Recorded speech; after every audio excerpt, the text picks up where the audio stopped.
bit later than usual, I started off on my annual trail ride at the end of September.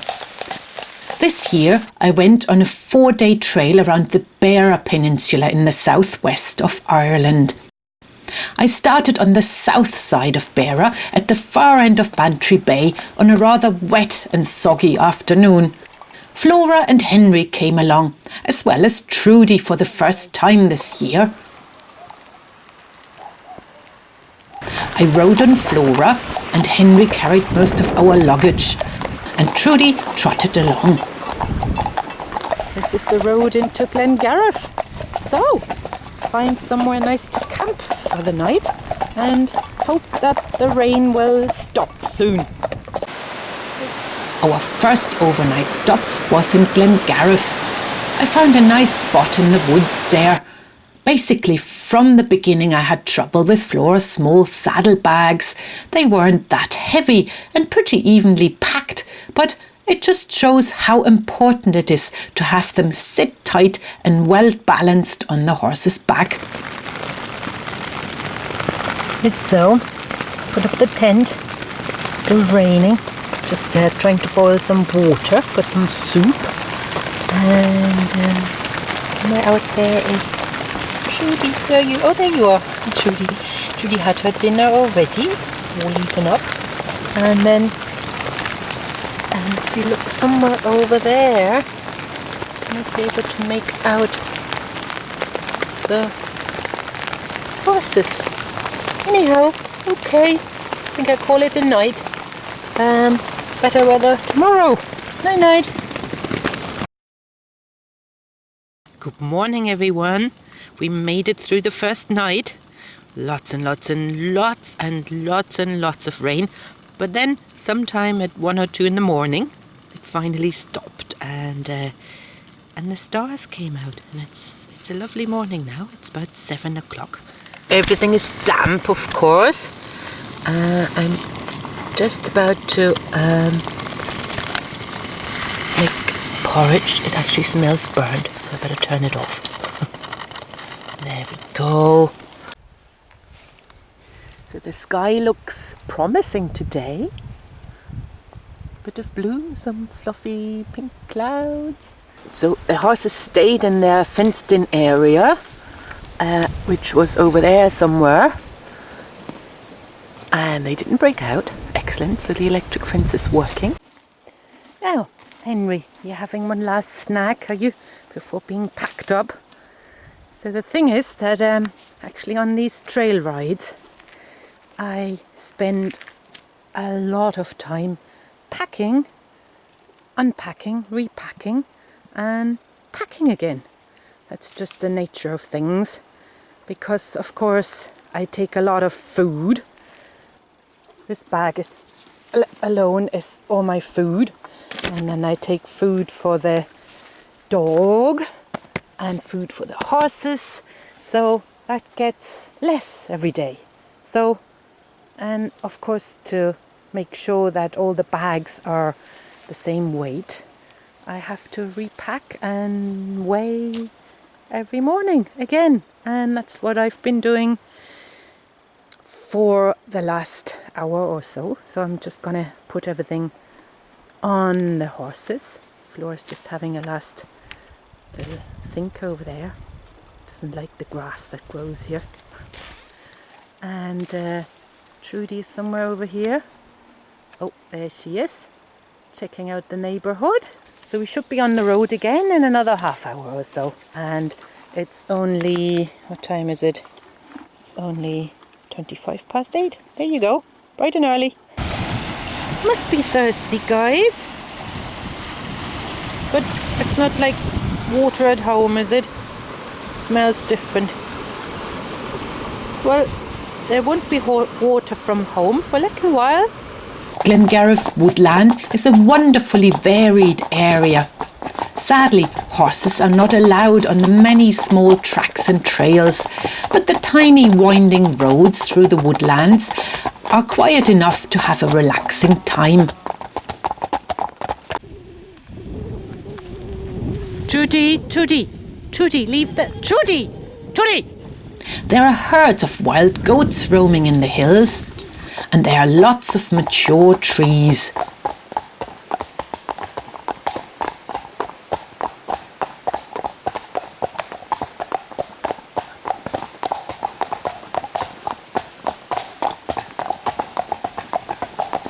After leaving the woodland behind us, we are heading west along the Beara Peninsula towards Sugarloaf Mountain. You can see why it is called that. We are travelling on the tourism route called the Wild Atlantic Way. They have way markers all along the road, perfect for tying up horses and dogs.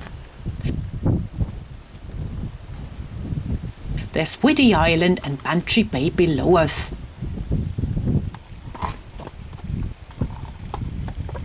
What a nice surprise to see wild bees living in this empty house along the way.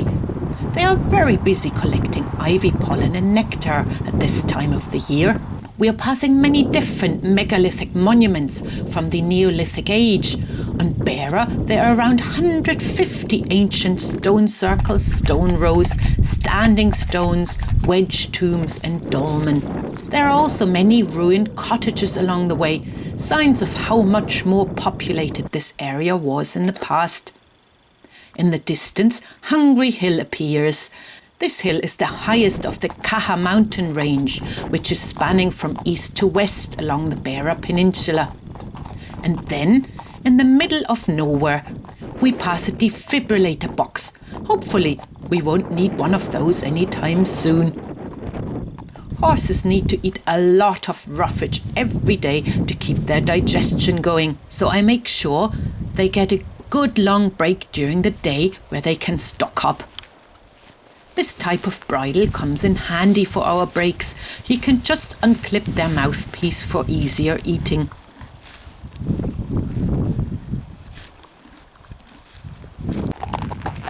So here we are, heading up the Healy Pass with the sheep, who haven't decided yet whether they go up or down. Up or down, sheep. And, oh yeah, so down it is. Okay, so we've come from somewhere down there, Adrigal, and we are heading around a very sharp bend, and then all the way up there. And of course, poor Trudi will be back on the lead because all those sheep, just too exciting, isn't it? The Healy Pass was built by a certain Timothy Healy. He created much needed employment for locals during the famine times in the mid-1800s. That's the way we came. It's fantastic. All the way from down there, wherever. Down far over the hill. Anyway, and we are heading into Kerry now. It connects the south side of Beara, which lies in County Cork, with the north side, which lies in County Kerry.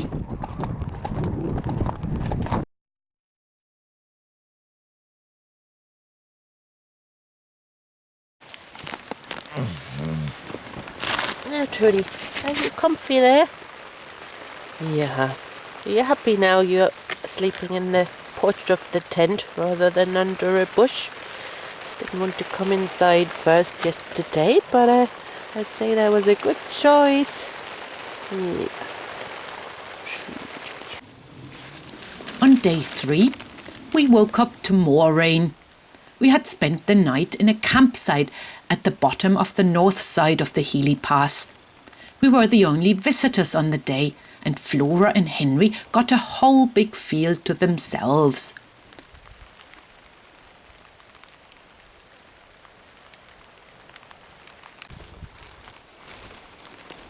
Wet all right, isn't it, guys? Yeah. Well, we'll pack up and go anyway, because it's supposed to clear up soon. And we just hope that's true. Found some shelter behind that hedge, but to get you over there now to pack up, all right? Have to get all that gear onto you.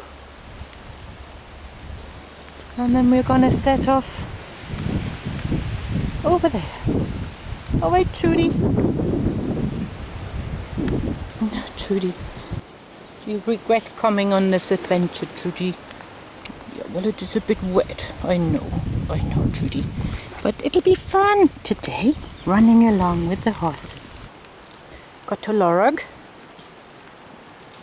Oh, a bit too early for that, and it's the wrong day, so no food in the smoky pickle.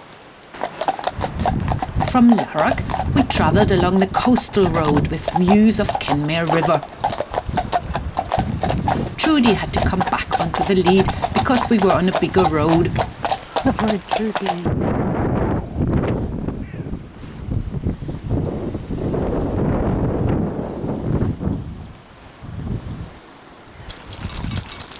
For a while, it looked like the rain was easing off a bit, but by the time we crossed back into County Cork, it had settled back to a steady downpour. We were a pretty soggy sight. Even Flora didn't recognise us as the smart and bright-looking gang we had set out as, and got a bit of a fright when she saw our soggy images.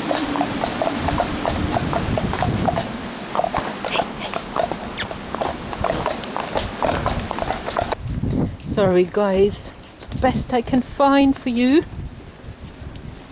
A bit hard in town to find anywhere to get a place for you. But it's a bit sheltered. Can have a little rest. You too, Trudi. Alright, you're not allowed in the cafe, sorry. Anyhow, I won't be long. I had to stop in Ardgroom, a village along the way, to warm up for a while in a cafe. I had planned to take a beautiful scenic loop along the coast towards Iries, but given how soggy we were already and how poor the sights were, I sadly decided to take the shorter route directly to Iries, our next overnight destination. So, only 3 kilometres to go. In Iries, we stopped over on our friend Carl's land. Thanks, Carl. Again, Flora and Henry had an all-you-can-eat dinner and a very curious cow as their neighbour. Trudi wasn't too sure of her, though.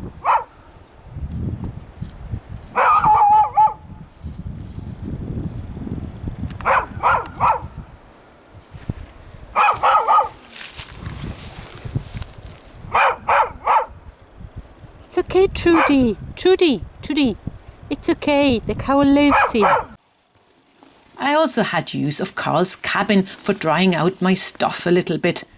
Flora's packs were falling apart at that stage. Very disappointing, but luckily our luggage was reduced enough by then that I could do without them. Right, Flora. Oh, the lenses are a bit fogged up from all the water we've been having. But do you want a carrot?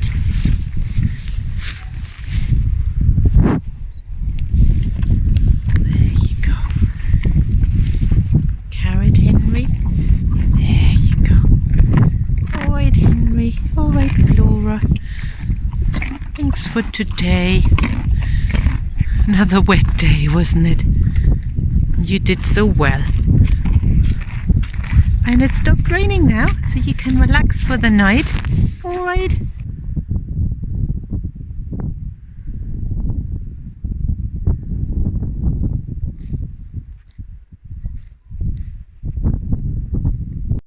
In the late afternoon, finally the sun came back out and the rain stopped, and while the horses were refuelling in the field, Trudi and I went for a walk along the Iries shoreline.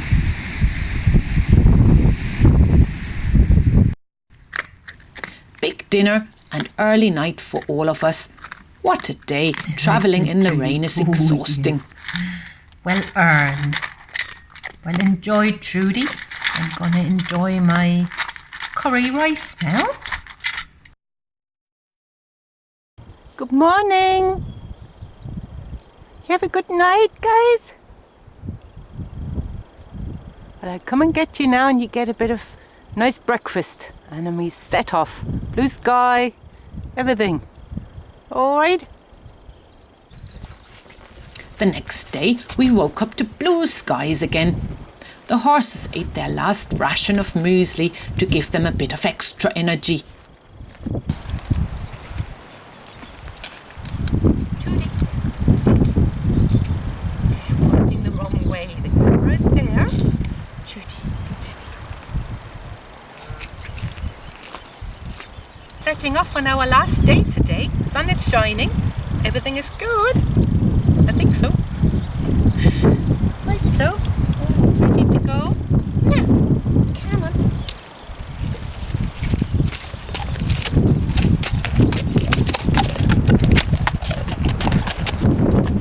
But then there's always time for posing for an album shot. Just beyond Iries, we joined the Beara Bridleway. This is a 20-kilometre loop around the western tip of Beara Peninsula with well signposted tracks and gates that can be opened from horseback.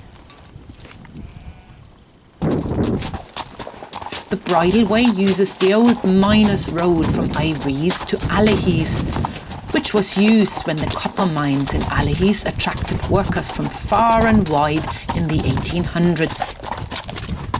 This was a very steep track crossing over the hills and then down into Allihies.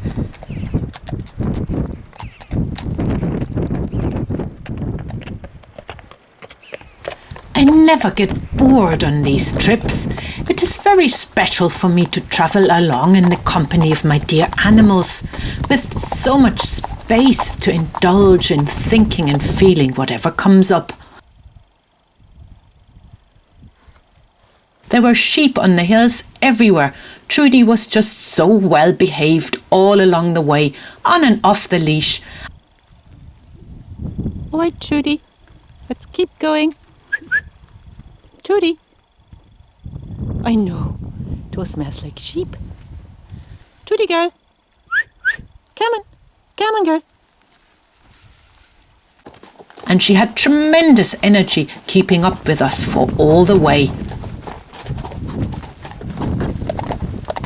The hills above Allihies are scattered with mine shafts. Some of the engine houses are still there, which used to house steam engines to pump water from the mine shafts. I rode up the track to have a closer look. It was all a bit scary looking, as some of the fences around the old shafts didn't look too strong, and the shafts are nearly 500 metres deep in places. Just imagine that when these shafts were started in 1813, people only used hammer and chisel. Gunpowder was only used from a later stage onwards. You can still see the bluish-green stain from the copper ore in places.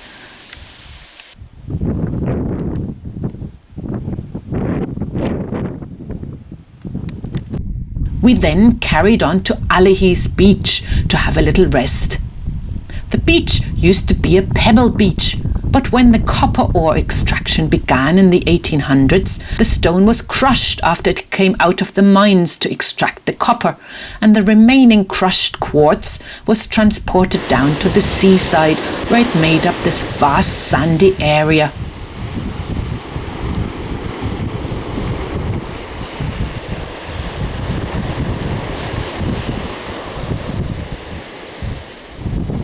It is very soft and deep, so no gallop on the beach, just a gentle walk.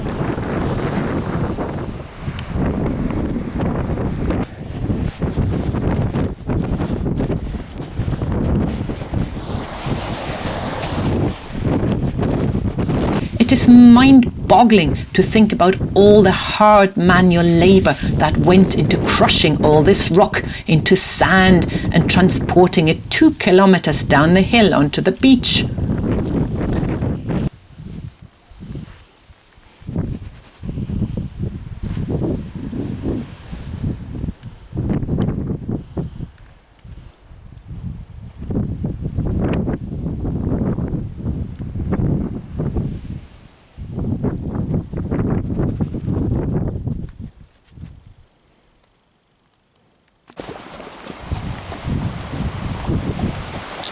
On we went along a beautiful small road. which tempted us into a small trot.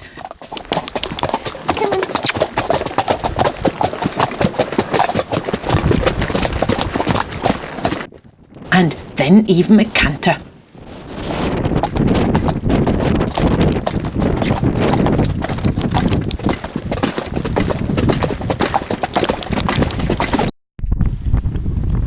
Up and up we went along the bridleway, crossing over the Slieve Miskish Mountains. There is a track running all the way up onto Knockgour and then onto Knockgoura. This track was made to cut turf right on top of the hill, but it was perfect for us to climb up to enjoy the scenery. At 490 metres above sea level and with clear skies, the view was stunning, all the way along the Caha mountain range, over into Kerry, with the Skellig Islands in the background, along the tip of Beara with Dursey Island in the distance, and then down south with Sheep's Head and Mizzen Head, far south along the West Cork coastline. Better head to Castletown Bear then, and let Tim know that we're on our way for him to pick us up. From the top of the mountain, we headed to our final destination, Castletown Bear, which meant climbing the 490 metres back down again to sea level. But we were still travelling on the Beara Bridleway along lovely quiet off-road tracks, a pleasure for us all. Only that in some parts the bridleway started being washed away by all the rain, so I decided to walk for a bit to make the descent easier for us all. And after over 100 kilometres and 4 days on the road, we finally reached Castletown Bear, where we were met by Tim and the horse van to take us back home. What a great journey we had. Thanks so much to Henry and Flora and Trudi, you are fabulous travelling companions.